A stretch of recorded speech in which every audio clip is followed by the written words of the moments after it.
Hey, how's it going, Work Positive Nation? Feeling burned out? Over 1 out of 2 of your colleagues are. Disengaged? Gallup says 85% of us are. On an underperforming team? I know, man, that's tough sledding.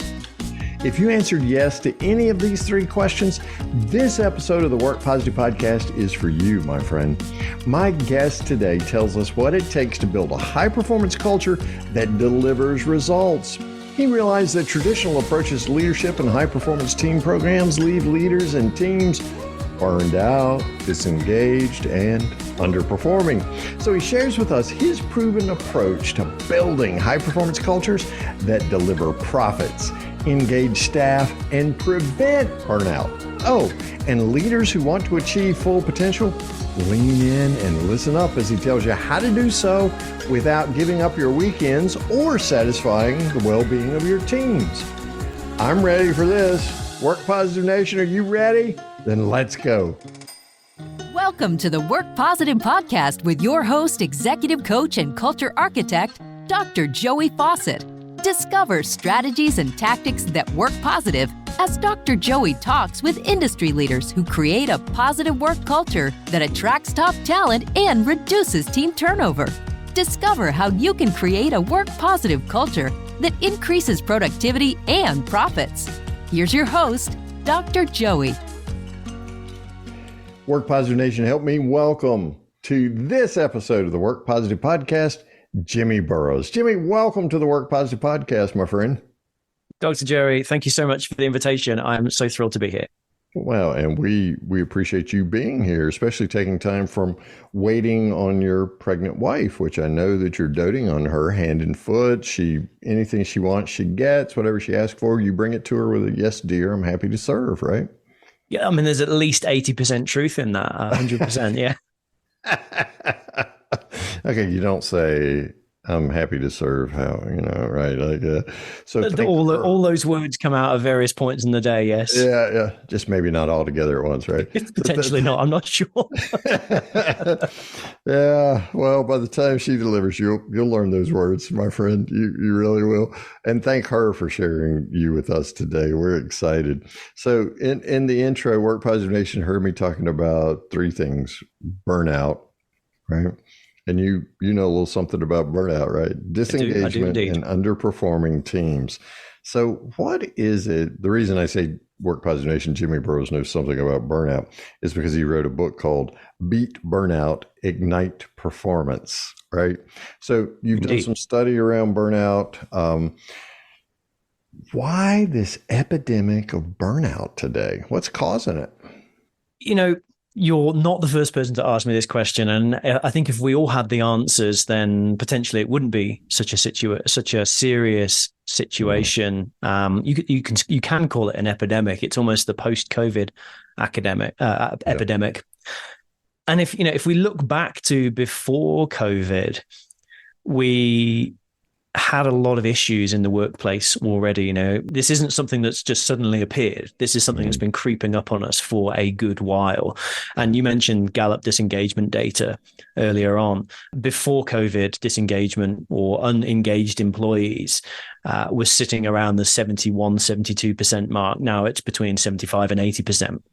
So there were some issues in the workplace before COVID. What I think COVID did was the tide went out and the people who were swimming naked got found out. Mm-hmm. The poor leadership techniques and skills and abilities that had manifested through a generation of underinvestment in developing leaders effectively because of cost-cutting measures and whatever it might be. The new expectations on those leaders as well. Lead people who aren't in front of you anymore. Lead people who are in different countries now. Lead people who are not even a member of your actual team, but just a virtual working group.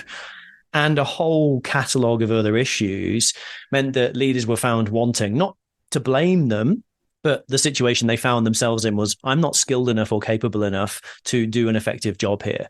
So they start then trying harder and leaning on potentially out-of-date techniques and tactics, which make the problem worse. And so we end up in this spiral of fatigue and working harder with a whole lot of other ramifications going on around it, which we talk about in the book, the 5 parameters of burnout. And once you're kind of in that Coriolis effect, the plug hole effect of burnout, it's very hard if you don't know what's going on and you don't understand why it's happening to get out of it. And it's then a journey to the bottom. So I think why we're seeing this epidemic now is not suddenly this magic wand that's been waved, oh, burnout's a thing. It's just caught up with us. Yeah, that cumulative effect, as you said, from a generation of underinvestment. So it's taking a real mindset shift now to recognize, A, we underinvested, B, we're experiencing the consequences intended or otherwise, which is burnout. So I think part of the long tail of burnout and this underinvestment for a generation is that now talent attraction has become increasingly difficult. In fact, people are choosing to opt out of the workforce as opposed to jumping in. And then when they do come in, it's really a series of jobs. I mean, when I was coming along early in my career, you wanted some tenure in one company. Now it's like, okay, you were there 2 months. That's okay. I mean, there's just been a total shift. So let's say that I'm working on preventing burnout in our company. How do I talk about the measures that we're taking and things that we're doing to prevent burnout to attract top talent so they know this is a healthy work culture, this is a positive work culture that values people enough to be aware of burnout? Yeah, it's such a great question. And, probably to reframe the statement you made around people are opting out. Some, yes, they've decided that they'd rather be a social media manager in Bali than work in Starbucks or whatever it might be. Right. But actually what we're seeing is they're opting out of non-supportive, non-constructive environments. So the opportunity for talent attraction is in demonstrating, as you mentioned in your question, demonstrating, hey, actually, we do look after our people. And if we start at we'll go at the two ends of the spectrum, the most strategic and the most operational. From a strategic perspective, senior leaders absolutely have to walk the talk when it comes to leading by example in a purpose-led environment with clarity, with great, what I would call over communication, which is almost impossible to do. But it's very easy to under communicate. So over communicating all the time what's going on. And making people feel psychologically safe so they want to go to work and deliver their best work. The strategic leadership emphasis of the people strategy now is probably as critical as the marketing transition that took place 15 years ago, where they moved from the coloring in department to becoming a strategic differentiator in an organization with analytics and marketing strategy. Now we've got a people transformation going on where it's not just the personnel department. They need to be driving workforce planning and development planning and talent conversations and one-on-ones. And so leaders walking the talk, doing that stuff and showing their senior leaders and their mid-level leaders and their junior leaders, this is how we run the business, is absolutely critical. If you're listening and you're at the more junior end of your leadership career, so you're, frontline leader or supervisor or stepping up the ladder from the bottom, the one single thing you can do to demonstrate to a potential new employee is the power of your one-on-one conversations. So learning some very basic coaching skills, learning how to ask good questions, learning how to listen effectively, and demonstrating those in your interactions with your potential candidate. They have options. They've got choices. They could go to another company. So you need to show yourself as being a great listening, coaching leader. And quite often now, potential employees are researching their new boss on social media. They're talking to your other team members via Instagram or LinkedIn and asking, what's Jimmy like to work for? And they're going to find out. So you've got to be the best possible version of leadership embodied, but not doing complex things. It's just literally conversations. And we know from research, the single most important thing that a leader can do to drive high performance in their team is a meaningful 10 to 15 minute conversation every week with every employee. Now, that's not a lot to ask. 10 to 15 minutes while you're walking to go and get lunch or sitting down over a coffee or going for a walk in a park or maybe across a desk. But it's that really basic stuff that we see the biggest gains from. And what constitutes a meaningful conversation? I think it's split into two halves. I think the first half of the conversation is what we call the care conversation. And it's essentially a trust building activity where you're finding out what's going on with you in your world right now. How are you feeling about life?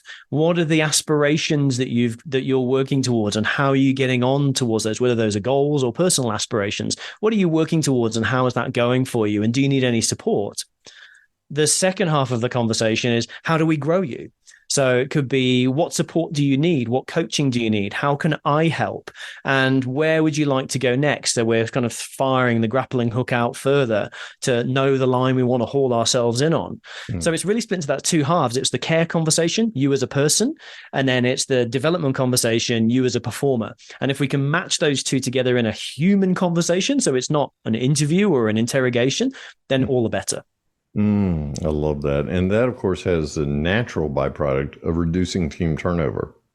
Absolutely. So how do I take that meaningful conversation and put it into a talent conversation with someone that I'm seeking to attract to our culture? Yeah, I mean, the things I would be asking in an interview are kind of, what's going on in your life right now, and what are you excited about, and what are your aspirations for this role and beyond? And then where could you see your career going? Do you even have any idea of that yet? We have a framework we use called ABC, and people generally fall into one of those three categories when they're going into a new job. Either they're going into that job for advancement, they're going into that job for breadth, or they're going into that job to achieve competence. So depending on where they're coming into that role, you're going to have a different talent conversation. But I would want to know, what's your aspirations for the next 6 to 12 months in this role? What would you like to achieve here? How can I help you set you up for that?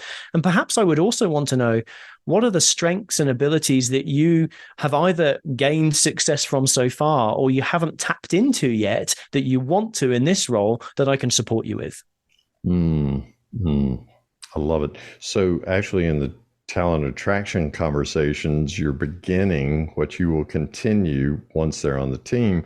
So you're giving them a flavor of what it is that it's like to work with you. 100%. Yeah. I mean, there's a phenomenon known as post-purchase dissonance, which is when you see something in the shop window and you buy it and it isn't quite as good as you thought it was going to be. Buyer's remorse, right? Course, yeah, is the other word for it. We get a lot of that in client organizations where they've got a really slick recruitment mechanism which sells the dream, and then you get in there and it's like a lot of large corporates, is fairly chaotic.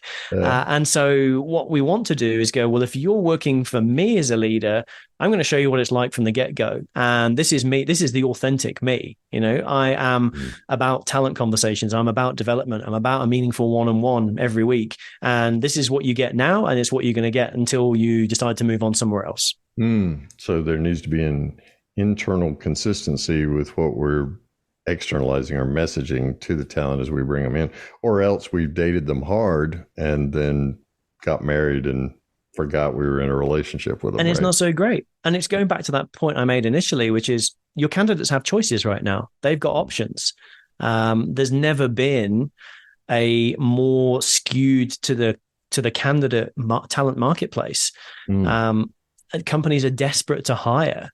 So if you want to attract the best, you've got to be the best internally, which requires some investment and training in your leaders and your managers to be able to do that. They can't just magically do it, but there's resources out there like the things that we offer that enable that to be done at a cost-effective way.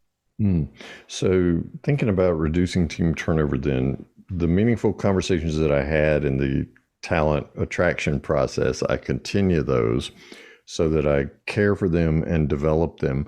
What else can I do to help reduce team turnover, to build and, as you say, ignite performance on a team? Yeah, we talk about it in terms of the exploration curiosity as one of the 5 pieces of the framework. So we want people to be trying new things. So even if it's not, maybe their aspiration is breadth, not advancement. So I don't want to be promoted, but I want to stay at this level. Okay, so let's give you more skills and techniques to be able to do a better job.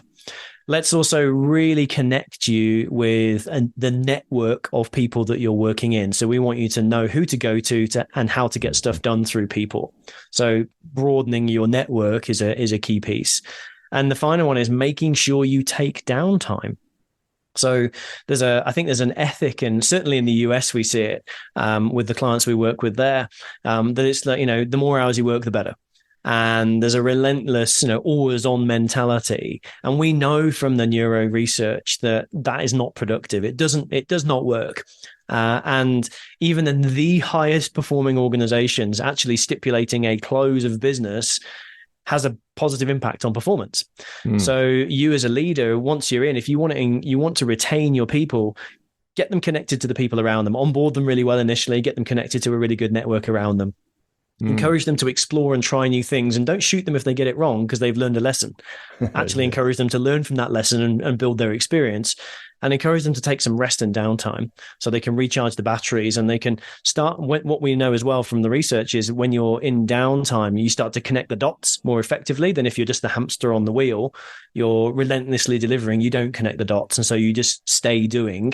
We want your people to take some time off, to relax, to do their hobbies, spend time with their families. That makes them then happier, reduces the byproducts of overthinking, and starts to reset some of the neurochemical levels so they're happier generally in work, and they're happier to come to work. Yeah, it reduces the cortisol level, and then things like dopamine and serotonin begin to increase, oxytocin, particularly when you're talking about being with family members and things like that. So, and oxytocin is built with connection to network as well. So if I feel part of a tribe, I get an oxytocin connection to the people around me in my tribe, and I want to protect and be with them too. Yeah. And do the things which feed something besides the stress that seems to be endemic to my work at times. So let's say that I've attracted talent through meaningful conversations, and there's a nice match there. Let's say I'm doing the kinds of things you're talking about to reduce team turnover. That last piece, what if I've got a classic type A personality who's hard driving? Her definition, his definition of high performing team, I mean, go till you drop and can't go anymore. So there are long hours, there's a loss of productivity due to the diminishing point of return of activity. How do I help that person understand the unintended consequences that are oftentimes so negative, and then begin to transform into an acceptance of not only is downtime okay, it's expected around here. I mean, I don't want to make it a requirement that you have downtime, but how do you make it a requirement to have downtime without making it a requirement, Jimmy? Yeah, the two schools of thought. Number one would be around the concept of sustainable performance versus sprint performance. So one of the things I think is exacerbating burnout is when we had the shift to working from home, everybody had to sprint to learn how to work from home and how to do Zoom and how to do virtual meetings. And there was lots of sprinting. And while we were also going through that, we were sprinting to hit our numbers through tempestuous conditions. And then we were sprinting to catch up because we'd been a little bit behind in those quarters during the pandemic because of lockdowns and whatever it was. And realistically, we got used to sprinting. But even Olympic sprinters only do it for 9 seconds. They don't do it 24/7. And so the concept we talk about a lot with leaders who are drivers is this is a marathon, not a sprint. You don't run at pace all the time. If you're going to do a marathon, which is let's say it's a 3-year strategy or a 1-year plan or a quarterly, whatever it might be, quarterly implementation, you need to do it in a sustainable way. So it has to be done at 80% or 60% of max, leaving capacity for the unknown variables. That's the first piece of thought. And that can be quite challenging for some of them because they're like, well, we've managed it for this long and people have kept on doing it. And so the argument is then, yes, but at what cost? Yeah. The other train of thought is taken from a really interesting study at Harvard University with basketball players, and they implemented a name change. And the name change was, instead of a day off, it was a preparation to perform day. And so their preparation to perform day, they weren't allowed to train, but they were encouraged to meet their dietitian, to get their physio done, to do their laundry, to have all their home life sorted out. And then they could come back after their preparation to perform day and deliver. And over the course of one season, they outperformed their go compatriots by 12%, over 2 seasons by 26%. So what we saw is that downtime is a performance advantage. And what you're doing is you're not going, it's time to go home and watch Netflix. It's time to prepare to perform. And so those driver leaders, you build in a strategic prepare to perform functionality into their high performance strategy, their techniques, the ways of working that they're using. And what we do is support them to ensure that happens. So how do you help them choose those prepare to perform tasks? So we show them data initially, because most of the people who are high drivers tend to be high data driven people. So we show them things like the case study from Harvard. We show them a Boston Consulting Group case study. We show them also the mental health statistics for their business. We have an analysis that we do in terms of turnover, EAP usage, things like that, which can really shed a significant story on, yes, you individually as a leader might be delivering more revenue, but your cost of turnover is up, your absenteeism cost is up, your development cost is up, your cost of replacement is up. So actually you're losing money. So what if we could turn that around? There's a total bottom line impact. So we do a commercial analysis, which is very powerful. And then we also ask them to try it. So we get them scoring how they feel on a daily basis. Then we say, okay, tonight, I want you to go home at 5, leave your laptop, turn your phone off, and just spend time with the family, spend time with friends, spend time on your hobby, whatever you choose. Tell us how you feel in the morning.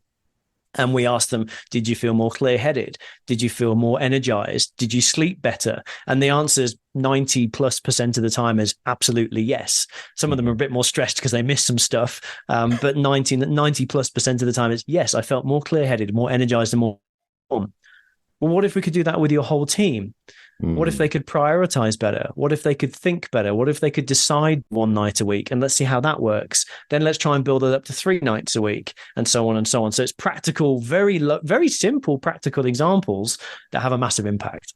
Yeah, simple but not easy, because they're unfamiliar habits. And even if it's miserable, we're going to choose familiar patterns every single time.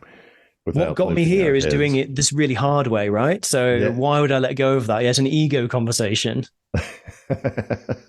Well, I know who wins that one every time, right? So how do you help them make that mental shift, that mindset change, transformation, even to understand that I need to slow down so I can speed up? How do you feel right now? What's going on in your world? How are your relationships right now? I can't remember the last time I took a vacation. I'm exhausted. I struggle to get up in the morning. I'm fueled by coffee. I can't think clearly. I'm walking into a meeting wondering why I'm in this meeting and not having had any time to prepare for it. Wow. Would you like to change that? Yeah. Generally the answer is yes. Okay, cool. So let's start small, because you can't, when somebody's in that plug hole effect, it's very hard to see anything. It's like wading through mental treacle. And so we've got to let's just start with one small thing. Just close your laptop tonight at 5, go home. Let's see the impact of that. And what we do is we work on the basis of the 1% improvement and compounding the impact of the 1% improvement, which we know from research is about a 38x improvement by the end of the year. So we're not looking for, let's rewrite the strategy or let's do a massive restructure or whatever it is. It's like, what's the 1% thing you can do today that's going to make the difference? And generally it's what's the biggest pain point for you right now? Okay, let's focus there and fix that. So every intervention we do with every client is based on a framework of knowledge, but is uniquely tailored to that team's needs. I love it. I love it. Small hinges swing big doors. Big doors. That's right. They're wonderful. Jimmy Burroughes is my guest on this episode of the Work Positive podcast.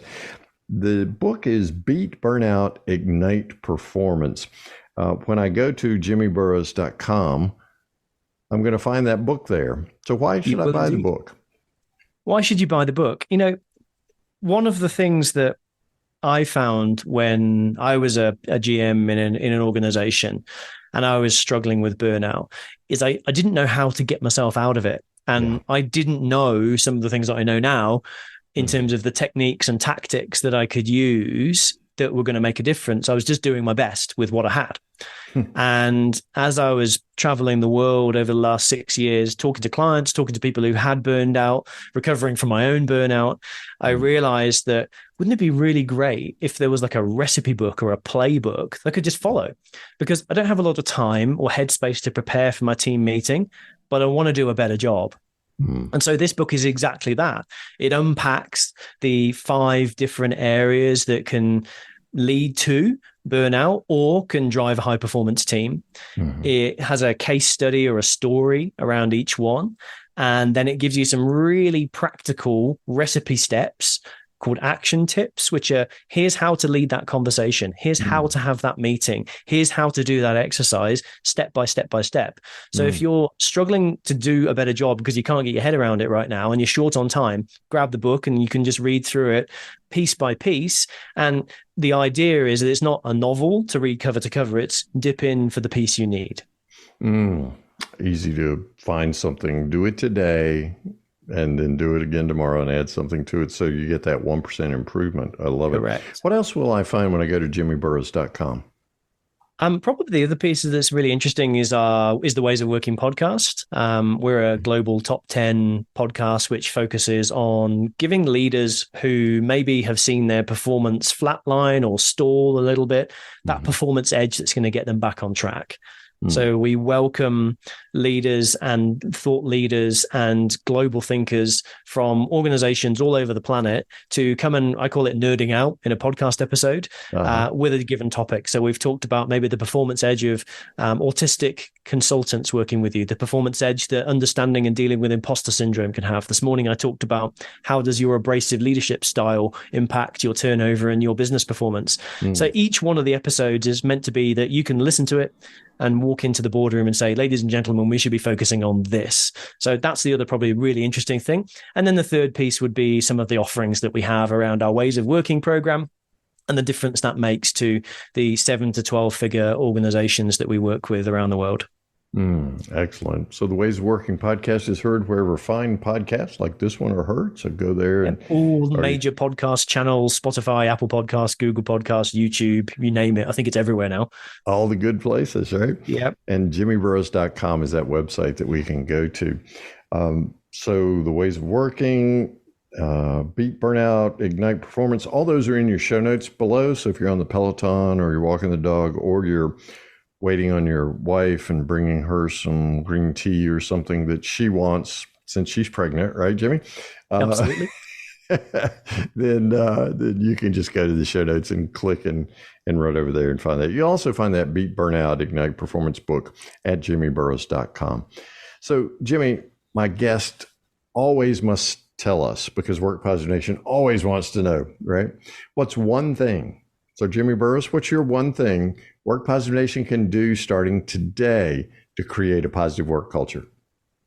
To create a positive work culture, one thing I would do is leave your cell phone on your desk or in the kitchen and look out of the window thinking about nothing for 10 to 15 minutes and notice what you notice. And we know from the research, the neuroscience, it's super powerful. I won't go into the depths of why. It's a super powerful way to help you connect some dots, solve some problems, deal with some issues that you can go back tomorrow with a better headspace, having taken some time to think about it. I love it. When I was a kid in school, in grade school, I'd get in trouble for daydreaming. But actually, I was doing what you just told me to do, right, Jimmy Burroughes? So geek out for us in 60 seconds about why that helps my brain. So imagine there's 2 TV channels in your brain and you are only able to watch one of those TV channels at one time. One is called the task processing network, and it's the TV channel that's your executive function, your problem solving, your dealing with meetings and all the complex stuff. The other one's called the default mode network, and it's essentially your subconscious, your daydreaming state. You're standing in the shower and suddenly something comes to you, or you're out on a run and you're like, that's how I should deal with this thing that I've been wrangling with for a while. Or you're half asleep and you remember the name of that person in the movie. And so what we want to do is activate that default mode network, and you can't activate it when you're watching the task processing network channel. So what we have to do is consciously engage our daydreaming. Now, there's ways you can do that and enhance it with a thing called binaural beats, Binaural beats. You can find it on Spotify, you can find it on Apple Music, and they're just frequencies that you can put headphones in your ears, and they basically play two different frequencies that allow you to activate that alpha, beta, or theta state, depending on what you're trying to achieve. But essentially what we're saying is you got to start daydreaming more to have a more effective performance. I love it. And I do that and combine it with walking outdoors. And for me, that physical activity really turbocharges that whole process and engages the physicality of that, which of course releases the endorphins and serotonins and other fun stuff that's going on in my brain, right? I Absolutely. love it. I love it. JimmyBurroughes.com is where you want to go right now. Work Positive Nation. It's in the show notes. Click on it and go there now. Jimmy, you're an amazing guest. I appreciate the knowledge, the wisdom, most of all, the time, energy, and attention you've given to Work Positive Nation today. I'm better for the conversation, and I know Work Positive Nation is too. So thank you, my friend. I appreciate you. Thank you so much for the opportunity. And yeah, a joy to share a conversation with you. And I hope that it was useful for your listeners. Thank you for listening to this episode of the Work Positive Podcast. Please share this podcast with your friends who are HR and small business leaders so they can do one thing today to create a positive work culture that increases productivity and profits. I'd like to give you a free Work Positive course just for listening. It's called Something to Talk About, and it's transformed the work conversations of so many people all over the world. Get your free copy when you go to workpositive.today/something to talk about, and you can start transforming your conversations today. Remember, it pays to work positive.